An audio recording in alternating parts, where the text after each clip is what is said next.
உண்மை தெரிஞ்ச உடனே கண்ணம்மாவோட காலில் விழுந்து கதறி அழுகிறாரு பாரதி. என்னை மன்னிச்சிரு கண்ணம்மா அப்படின்னு சொல்லி மன்னிப்பு கேட்குறாரு.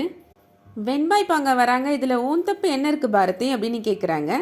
ரிப்போர்ட் மாறி போனது it just a human error, இதுக்கும் உனக்கும் எந்த சம்மந்தம் இல்லை பாரதி, நீ எதுக்காக மன்னிப்பு கேட்குற அப்படின்னு சொல்லி சொல்கிறாங்க.